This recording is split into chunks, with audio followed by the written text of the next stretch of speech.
¿Saben cómo llegó al cine de largometraje, por ejemplo, Eric Rohmer, el autor de La Marquesa de O y de El amor después del mediodía? ¿Saben que uno de los films más polémicos de Luis Buñuel y uno de los más destacados del movimiento surrealista es El perro andaluz y que no llegaba a su duración a los 25 minutos? ¿Recuerdan cuánto duraba la inolvidable película de Albert Lamorisse, El globo rojo? Y Truffaut, Chabrol, Godard, Resnais o Polanski, ¿cuáles fueron sus primeras experiencias con una cámara de cine? Para todas estas preguntas hay una palabra: el cortometraje.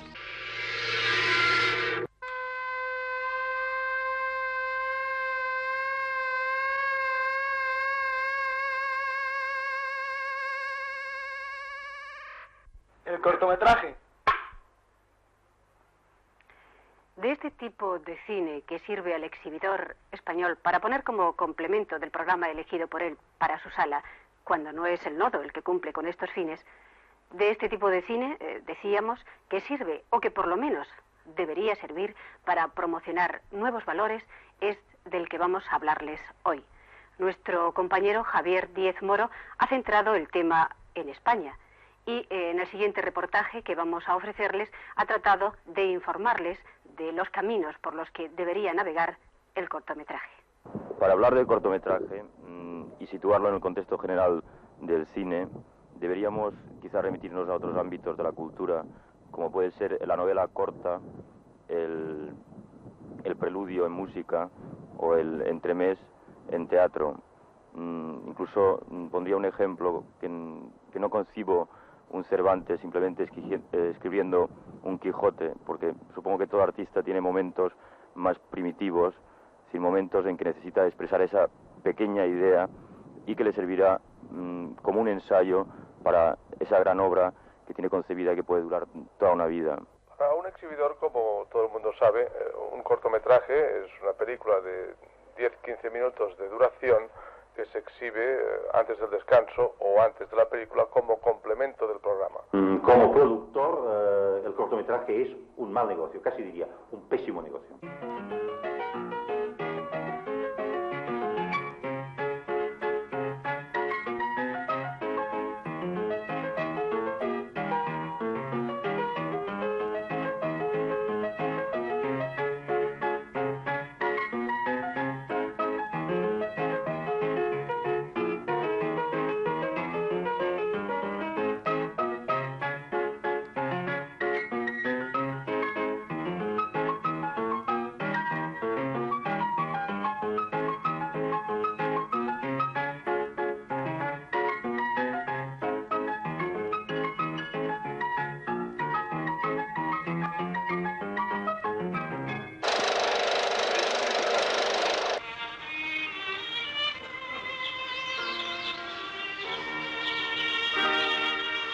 No podía ser cierta esta maravilla, si apenas se conocían.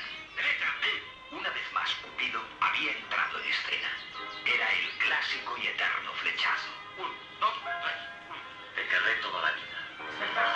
Has de ser mía por entero y para siempre. Rodolfo. Te lo juro. Oh, Rodolfo. Rodolfo. Quisiera que el tiempo se detuviera y nos dejara así para siempre. Rodolfo. Sería tan hermoso. El historiador y ensayista francés Jean Mitry, en su Dictionnaire du cinéma, define el cortometraje en los siguientes términos. Una película de carácter documental o artístico cuya duración no excede de los 30 minutos. Y continúa diciendo: Con una longitud de 300 a 600 metros, el cortometraje resulta muchas veces de un interés artístico igual, si no superior, al del largometraje que forma la parte esencial del programa. El cortometraje, en sus diversas facetas, nació con el mismo cine. naturalmente las primeras películas, hasta bastante tiempo, eran cortometrajes. Ya la primera vez que se hizo una película de 1 hora constituyó un acontecimiento, y no digamos cuando Griffith, con El nacimiento de una nación, Intolerancia, hizo ya películas de más de 2 horas. La primera película, La salida de los obreros de la fábrica de Lumière, marca ya lo que iba a ser una característica del cortometraje, el documental, lo que entonces se llamaba escenas naturales. Por otra parte había también el documental reconstruido, es decir, como no podían llevar las cámaras como ahora, cuando sucedía una catástrofe o un gran suceso internacional, pues entonces reconstruían la boda de Eduardo VII o la erupción del volcán de Monte Pelado. Pero este es un tipo de cortometraje. Hay el tipo de cortometraje de ficción, de argumento.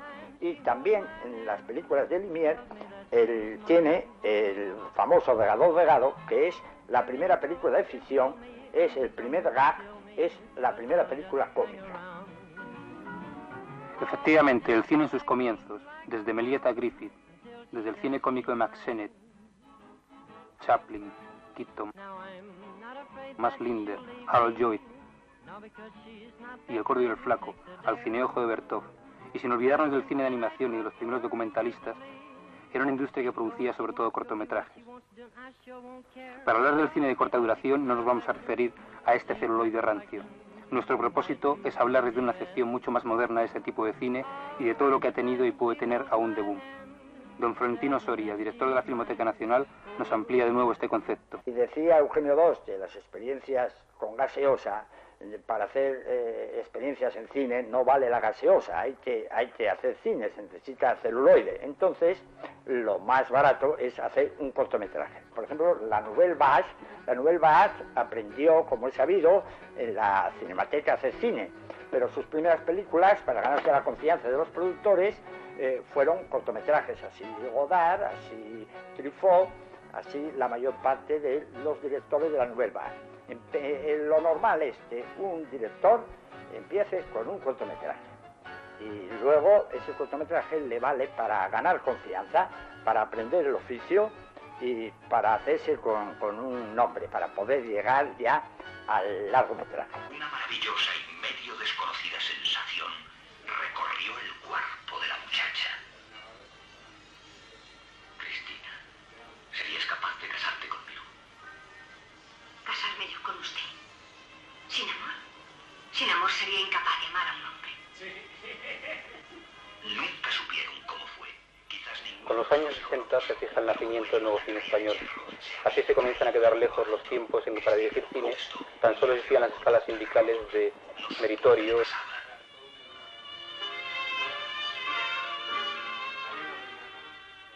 script, ayudante, por fin del largo y tortuoso camino, director de cine. El nuevo cine español, lejos del cine artesanal, aunque con el paso de los años esta diferencia en muchos casos tan solo fue una mera apariencia, contaba en sus filas con hombres formados en su mayoría en la Escuela Oficial de Cine. Con estas generaciones se puede decir que comenzaba un aprendizaje del cine basado en el cortometraje. Cineastas tan dispares como Saura, Fons, Patino, Chávarri y Odrove, por solo citar unos pocos, adquirieron un nivel de experiencia con sus prácticas de carrera. Antonio Odrove. Yo pasé por la escuela de cine, hice varias películas allí. Mi película fin de carrera, La caza de brujas, que pienso que es uno de los mejores trabajos que he hecho. Le pasó una cosa, que es que una vez aprobada por el tribunal y acabada, al año siguiente cambió la dirección de la escuela y entonces ha estado prohibida absolutamente durante 10 años, a nivel de que ni siquiera me han dejado verla a mí ni enseñársela a otros productores. Hasta ese momento la escuela de cine tenía una ventaja, que es que las prácticas que hacíamos se hacían públicas, se veían en cineclubs y por supuesto se podían enseñar a profesionales del cine como muestra del trabajo que podríamos hacer. Y podía ser un buen camino para llegar, digamos, al cine profesional. Desde mi promoción, y el primer caso fue el mío, que la película fue prohibida, esto ha desaparecido, con lo cual, en mi caso, la escuela de cine no me valió absolutamente para nada. Es más, tenía una película que era la prueba de mi trabajo profesional, que no me dejaban enseñársela ni siquiera a productores.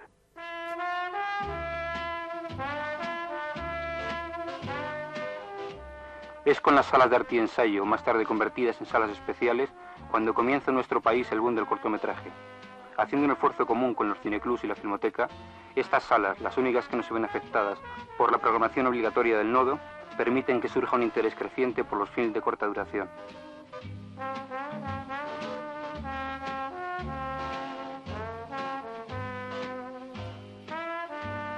¿Qué se puede hacer con una chica? Yo cuando era pequeño tenía unas gafas con muchas dioptrías, más que ahora, era un cegato. Y me acuerdo que sin gafas no veía nada, absolutamente nada. Y tenía yo 9 años y estábamos en el patio del colegio, estábamos todos los chicos. Y había uno que me estaba pegando patadas. Y entonces yo me aguantaba.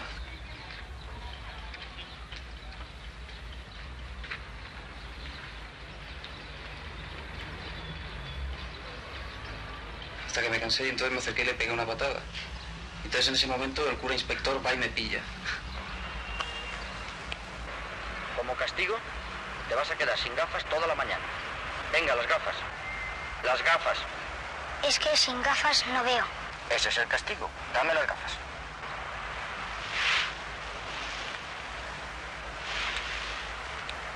Y entonces me tuvo toda la mañana por los pasillos, yo como un sonámbulo, tropezando con todo el mundo. Y no sé, yo recuerdo aquella época como una especie de pesadilla de luces y sombras. Pues yo recuerdo del colegio un profesor que se llamaba... no recuerdo... Artero, me parece. Niños de toda la historia del mundo, la historia de España es la más triste. La historia de España es la más triste porque la historia de España termina siempre mal. ¡Libertad! ¡Libertad!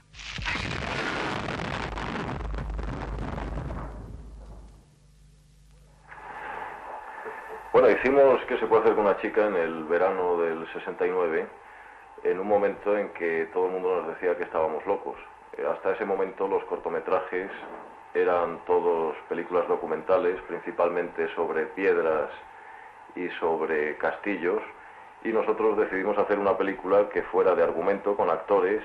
La rodamos con sonido directo, la rodamos en 16 milímetros para que la cámara fuera más manejable, y además era una película de media hora, es decir, que rompía todos los tabús que hasta ese momento tenía el corto.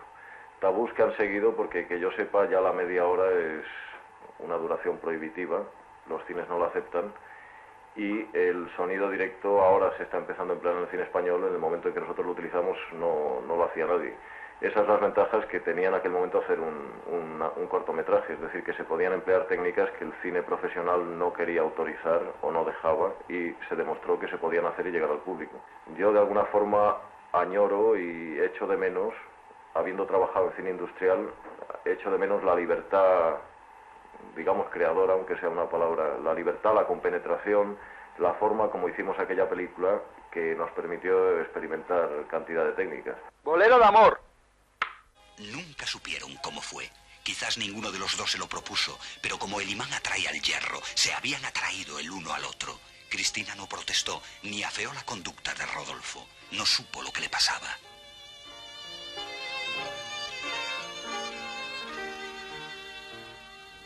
Aquello era superior a sus fuerzas. Sus bocas se juntaron en un largo beso de intenso amor, y a ambos costó gran esfuerzo separarse. Déjame, Rodolfo. Huyamos de la tentación. Se resistía a creer que se hubiera enamorado de ella de aquel modo. Huyamos de la tentación.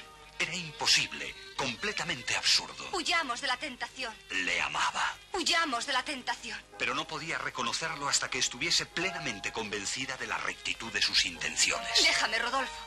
Huyamos. Huyamos de la tentación.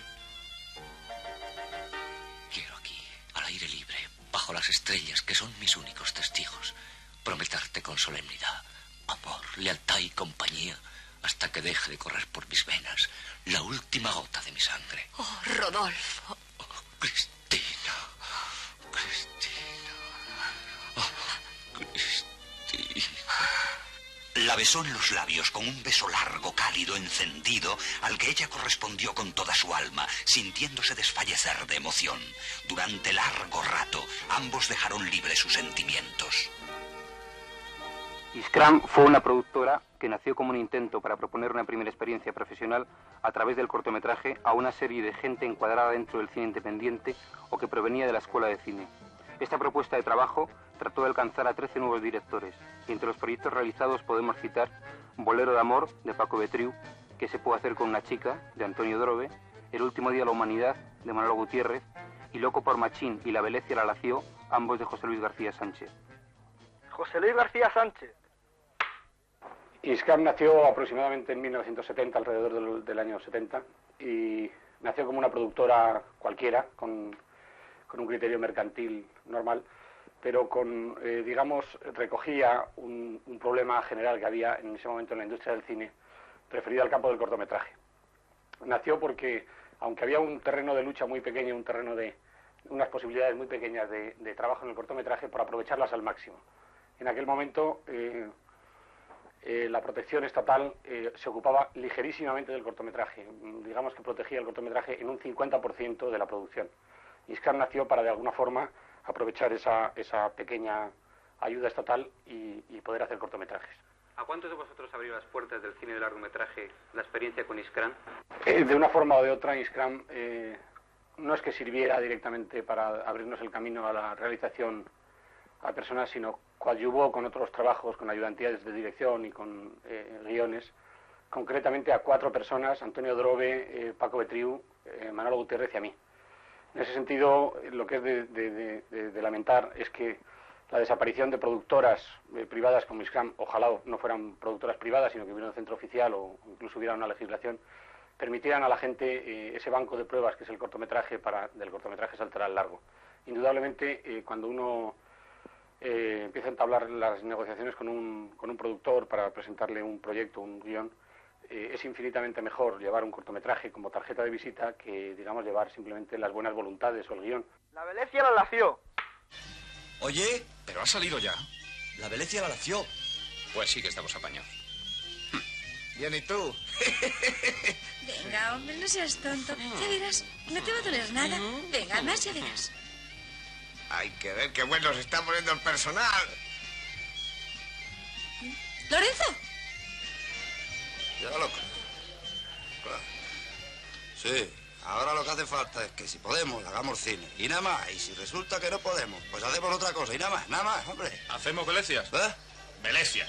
Hombre, claro. Caca.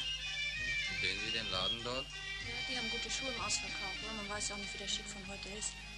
Und die Gammler, die haben Sie da hinten ja auch wieder gesehen. Das ist wirklich wahr. Die Jugend von heute, naja, schauen Gammeln Sie den sich das ganzen Tag an. da rum und arbeiten Wirklich, nicht. naja. Wissen Sie, mir ist ja egal, wo ich kehre. Hier, wissen Sie, Ja, wir haben es gut. Wir müssen arbeiten und die liegen da auf der Straße richtig. rum. Ne? Na, mir ist egal, wissen Sie, Dreck ist Dreck. Ja, Hauptsache gucken. Trasfocator a mí. Ala, salúdales. Bueno, ala. Adiós. Qué amables. Para complemento una sala de cine, nodo o cortometraje. Encuesta. Cortometraje. ¿Tú? También. El nodo es la historia de siempre y es lo que siempre ha salido y no me gusta el nodo. Es la visión oficial y no me interesa. Particularmente me gusta más el cortometraje. El cortometraje. Prefiero el cortometraje porque el nodo ahora mismo es bastante ridículo y absurdo, no dice nada. Y el cortometraje, pues vamos, abre campo para la creación, para jóvenes valores que quieran empezar. Cortometraje siempre y cuando sea interesante me gusta, si no, no. Yo actualmente, por la experiencia que tengo en los cines que vengo viendo, no, ninguna de las dos cosas. En general prefiero el nodo, cortometraje. Yo prefiero el nodo. Que me parece que el nodo no tiene suficiente calidad. Cortometraje te dice más cosas, es una película en sí, y el nodo es un documental en el cual son noticias que tú estás normalmente leyendo en el periódico todos los días y en la misma televisión. Desde luego el nodo no, me aburre muchísimo.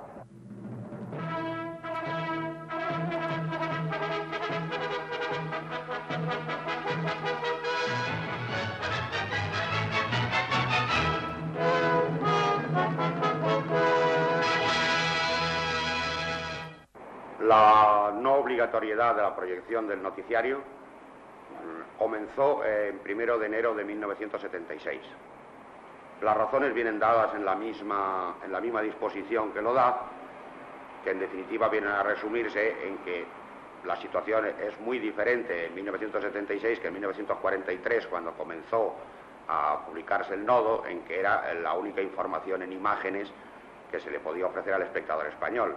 Antonio Jiménez es el encargado de las salas Arcadín de Barcelona. ¿Usted qué prefiere personalmente a la hora de programar, nodo o cortometraje? Evidentemente cortometraje. ¿Por qué? Creo que el público que podemos considerar que es nuestro público en nuestras salas lo prefiere, y lo prefiere porque el nodo, todos sabemos, ha sido hasta ahora más bien portavoz de una propaganda oficial que ya quizá hoy en día no es tan admitida. Tomás Alta Morales. Actualmente podemos calcular que el porcentaje de salas españolas que siguen proyectando la revista cinematográfica viene a ser del 75%, que naturalmente es una cifra variable, puesto que como ahora hay libertad de contratación, pues unas se dan de alta, otras se dan de baja y la cosa está variable. Bajo las estrellas, que son mis únicos testigos, prometerte con solemnidad, amor, lealtad y compañía, hasta que deje de correr por mis venas la última gota de mi sangre. Oh, Rodolfo. Cristina.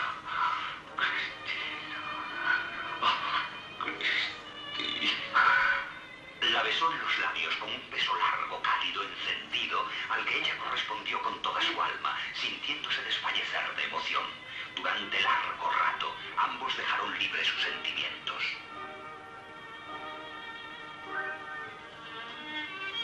No puede ser. Es una locura. Pero, ¿y si fuera verdad?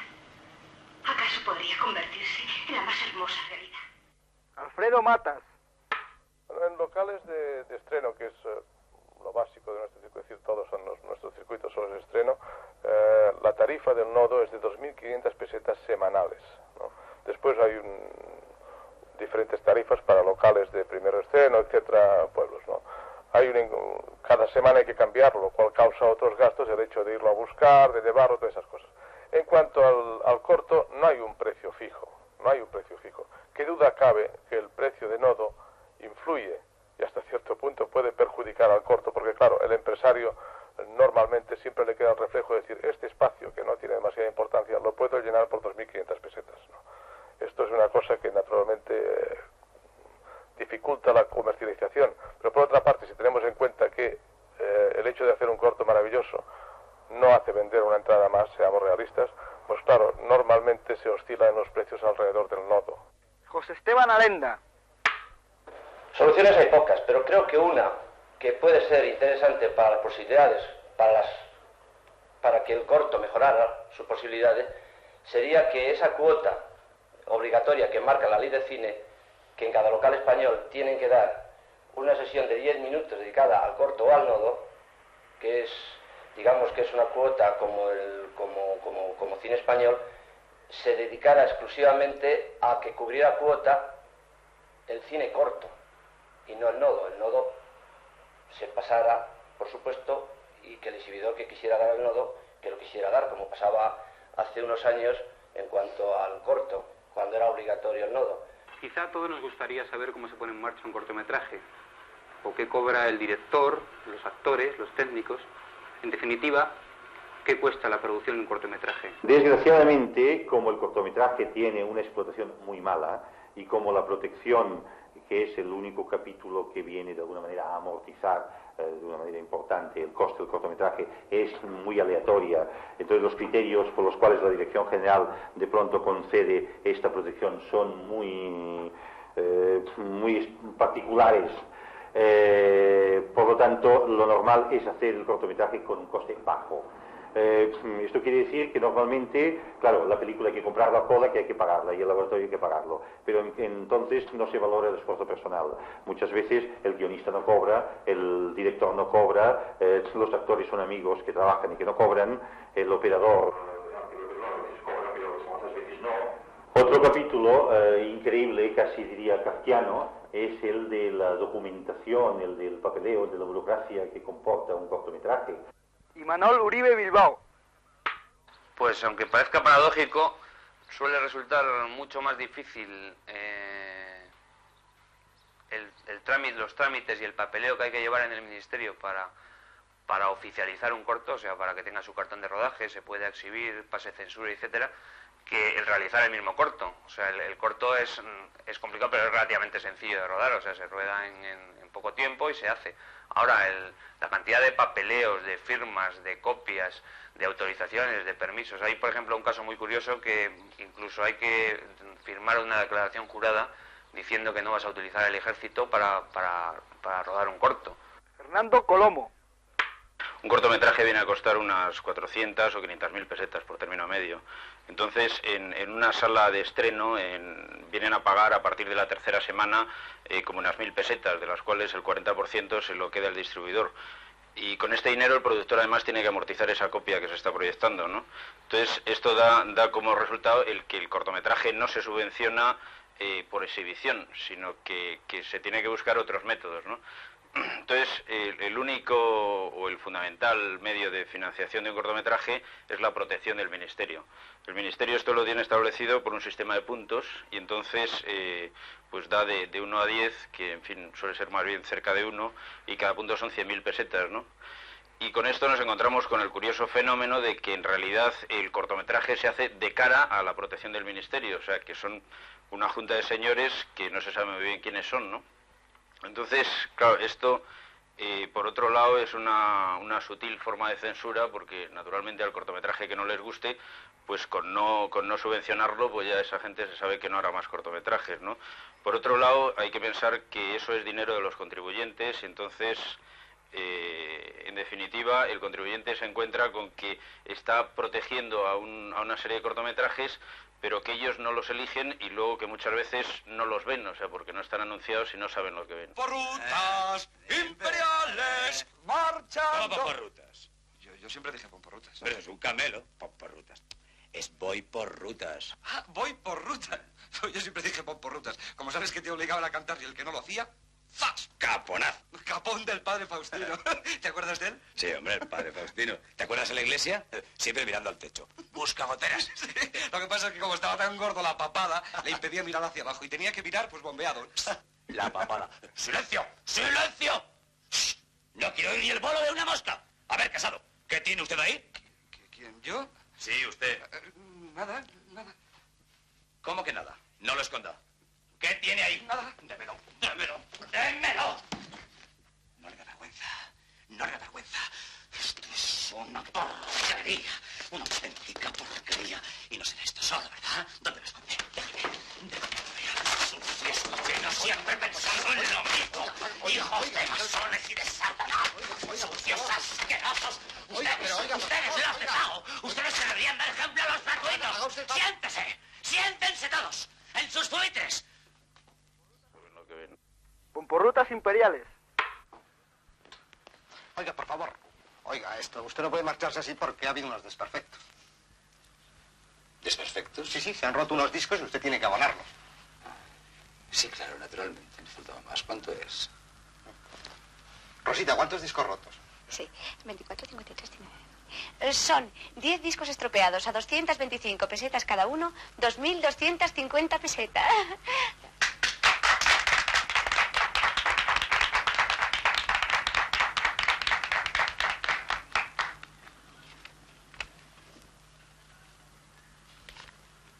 Miguel Ángel Díez.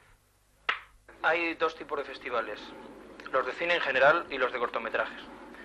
En los primeros el corto normalmente es ignorado y despreciado por parte de los organizadores. Y como ejemplo basta citar el Festival de San Sebastián, donde ni el productor, ni el autor, ni nadie relacionado con los cortos es invitado nunca. Y luego los específicos de cortometrajes. Hay que señalar que junto a algunos festivales interesados realmente en la promoción del cortometraje, hay otros que más bien están interesados en promocionar la localidad donde se desarrolla. A veces con este asunto de los premios se da una paradoja, y es que cuesta el enviar una película a un festival entre los trámites y el correo y las copias y fotografías, sinopsis, fichas que piden, hay que gastarse un dinero y luego resulta que a veces el premio es más corto que el dinero que nos gastamos. Ir por lana. Bueno, vamos a ver. Tiene usted televisor y en caso afirmativo es televisión en color o televisión en blanco y negro. Televisión. Sí.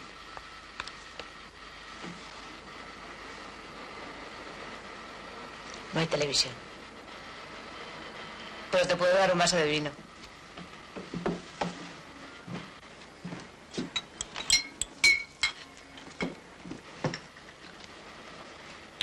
Hace un poco sitio, hombre. Sí. Perdón. O sea que no hay televisión, ¿no? No. Bueno, pues no hay televisión. Entonces esta, que es un recinto, tampoco sirve para nada porque en realidad tampoco habrá cassette ni habrá... Estás hecho cisco, ¿eh? No te sirve para nada. Cassette, no. Bueno, caseta hay una, pero es de Luis. Es que Luis es un amigo de Carmen. Vive aquí con ella. Ah, viene de vez en cuando. Bueno, pero ¿usted es la propietaria del piso o es la inquilina del piso? No, la propietaria es la señora Soledad.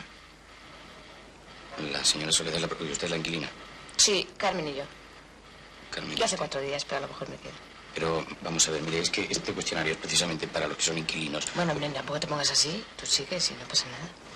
Pues, oye, ¿hay alguna pregunta sobre las restricciones de agua?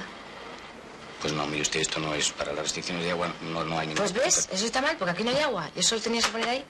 Faltan cosas. Bueno, pero verá usted, esto es un cuestionario para infraestructuras de... Faltan cosas. Faltan cosas en general y si no lo pones ahí, eso es lo que tendrías que poner, lo que falta. Pero faltan cosas en el cuestionario. ¿En dónde faltan cosas? En general. Tú tienes cosas. Pues no sé a qué se refiere usted, a trajes y a libros y... Pon ahí, no hay agua. Pero verá usted, estos son 12 preguntas, yo no puedo... María Forn. La historia del cortometraje en Cataluña es muy larga, muy extensa, no demasiado brillante, pero claro, si cogemos la época actual, a partir del 39 el cortometraje no accede de una manera más o menos normalizada a la pantalla de un cine hasta la aparición de los cines de arte y ensayo. Es decir, a partir del momento que, por ejemplo, en Madrid se produce un cierto boom del cine de cortometraje, no sé, por ejemplo, con la película de Drobe, que se puede hacer con una chica, y que en Barcelona viene con la aparición de la Escuela de Barcelona, por ejemplo, con el Cercles de Bofill. Pero la tradición del cortometraje en Cataluña hay que irse mucho más atrás. Habría que irse, por ejemplo, a lo que hizo Laia Films, que era la productora de la Generalitat de Cataluña, durante el año 36 al 39, en que hizo una serie de cortometrajes muy interesantes. Entonces, después del 39 se produce este desprecio con el que se ha tratado en nuestro país al cortometraje, que parecía una cosa de menor cuantía y al que no le ha ayudado nadie. A partir del momento que, me parece que es coincidiendo con García Escudero como director general de cinematografía, se normaliza la protección al corto y de alguna manera puede acceder a las pantallas y se empiezan a ver cortometrajes, aparecen en Cataluña una serie de cortometrajistas, no sé, pues desde el Ramon Font, Lladó, ahora últimamente l'Agustí Villaronga, el Bofill, bueno, claro, a otro nivel que ya casi supera el del cortometraje, está por ejemplo el Pere Portabella y una serie de gente, pero hay todo otro movimiento que me parece muy interesante, casi estaría por decir tan interesante o más interesante que este, que es el del cortometraje underground, del cortometraje independiente, del cortometraje que se hace con unos medios muy limitados y con una proyección, con una exhibición en circuitos paralelos, en cineclubs, en asociaciones que diríamos minoritarias, pero que es muy interesante. Y allí nos encontramos nombres como por ejemplo Lorenzo Soler y muchísimos otros que son un movimiento muy interesante y que creo que en un momento determinado habrá que reivindicar. A menudo se ha criticado el cine vasco, diciendo que son películas fallidas en su mayor parte. Tenemos que tener en cuenta que llevamos haciendo cine 2, 3, 4 años como mucho. no tenemos una tradición cinematográfica como ocurre en la mayoría de los países. Nosotros no tenemos una base, no tenemos una tradición cinematográfica. Estamos construyendo una infraestructura de producción, distribución, exhibición de películas. Y a menudo se critica que nuestras películas no engarzan realmente con la problemática del País Vasco. Hay que tener en cuenta que las circunstancias en las que trabajamos son increíbles. En contestación al cine comercializado surge el cine independiente. En España en estos momentos, y por los caminos del cortometraje sobre todo, se comienzan a vindicar los llamados cines regionalistas. El cine gallego, el cine valenciano y el cine de Euskadi son un buen ejemplo de ello. Aunque también es cierto que ese tipo de cine, hoy por hoy, es más un cine de carácter independiente que de carácter regional. Sí, puede parecer contradictorio el hacer cine desde aquí, ya que parece que la industria cinematográfica se centra primordialmente en Madrid. Ahora bien, esta contradicción podríamos explicarla pensando que nuestro grupo está completamente al margen de todo lo que puede ser un canal oficial de cine. La formación del grupo es coyuntural y no viene totalmente de gente de cine, sino en ella se junta gente de teatro, gente que viene del campo de las artes plásticas y lo que puede ser una modelo, etcétera. Se aprovecha todo el material que nos da la zona. Pretendemos, pues, llegar a ser un cine totalmente independiente. Cuando digo cine independiente me refiero a un cine experimental, es decir, que haya una total libertad de expresión, que no esté mediatizado por la autocrítica que nos viene de esta imposibilidad, de este poco apoyo que ha habido, es decir, hasta ahora a lo que puede ser una cultura progresista. Es decir, no nos interesa hacer cosas extrañas cuando digo experimental, sino simplemente el buscar en el cortometraje para llegar de alguna forma al largo esas pequeñas notas que surgen, esas novedades lingüísticas que no son una moda, sino es una necesidad de decir y redecir las cosas de una forma, es decir, nueva o de nuestro tiempo. Euskadi. He estado hablando de cine independiente y he estado hablando de grupo, entonces no sería correcto por mi parte el que solo estuviera hablando yo. Ahora va a hablar Luis María Iturri. Él trabaja específicamente como director de teatro y en nuestro film último ha trabajado como actor. Yo antes había sido actor de teatro, he trabajado bastante como director durante bastantes años y la experiencia pues ha sido bastante interesante también. De tal forma que cuando trabajábamos a mí lo que más me encantaba era que no tenía que pensarlo yo todo, como muchas veces sucede a la hora de un montaje teatral, en muchas ocasiones. Entonces yo casi me dedicaba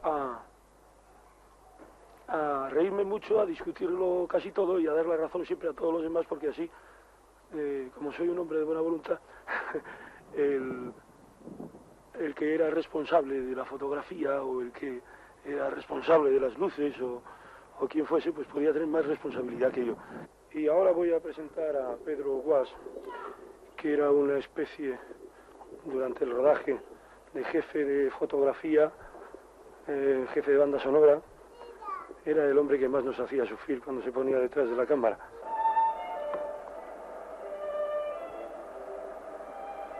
Bueno, esta música forma parte de uno de mis trabajos especialistas concretamente dentro de la película que estamos haciendo y que ahora está en proceso todo este material de maduración, es decir, de descanso. Entonces yo hablaría de los problemas que tiene el especialismo naturalmente dentro del cine independiente. Es decir, y el problema de ser tan independientes que seamos nosotros mismos independientes dentro del mismo equipo, ¿no?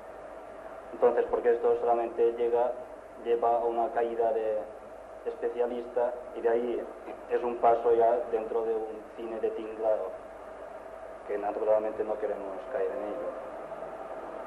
Entonces, pero hay los condicionamientos técnicos, por ejemplo, controlar la cámara y hacer una partitura que tiene que haber alguien que se encargue de ello.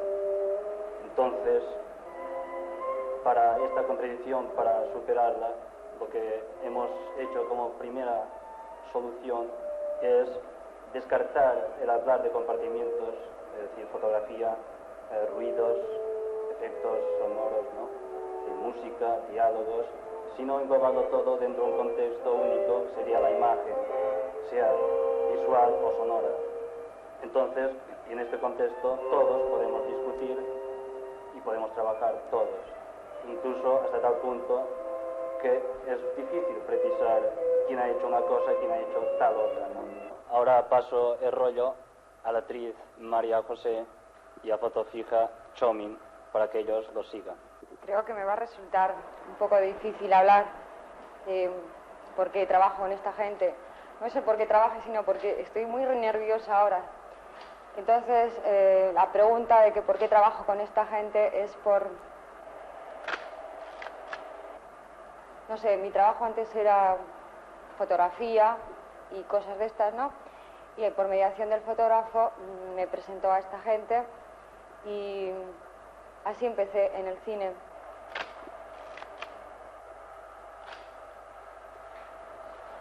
Bien, yo trabajo en este equipo de cine como foto fija y antes nunca había colaborado en esta especialidad de fotografía y me ha aportado una serie de nuevos conocimientos y ha sido un trabajo muy agradable, muy interesante por la libertad con que se trabaja y sobre todo, no sé, una visión más amplia de muchas cosas para mi trabajo personal.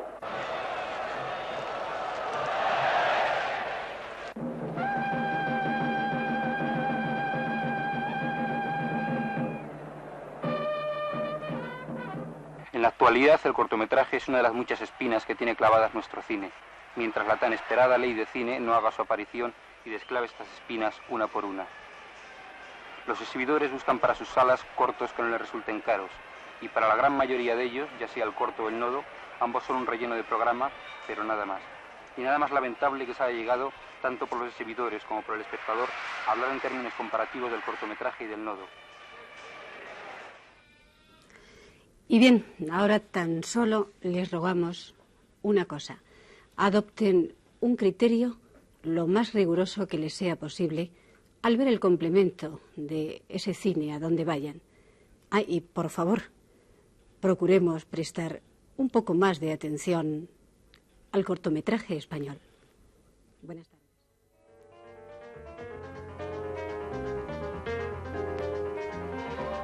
Han intervenido don Florentino Soria, director de la Filmoteca Nacional, don Tomás Alda Morales, secretario general de Nodo, José María Forn, productor y director de cine, José Esteban Alenda, distribuidor, Alfredo Matas, productor y exhibidor. Los directores, Antonio Drobe, José Luis García Sánchez, Fernando Colomo, Miguel Ángel Díez, Imanol Uribe Bilbao y Antón Mérica Echevarría. Y el grupo de cine independiente de Euskadi, compuesto por Francisco Juan, Pedro Guach, Luis Iturri, María José de Miguel y Domingo Sáez.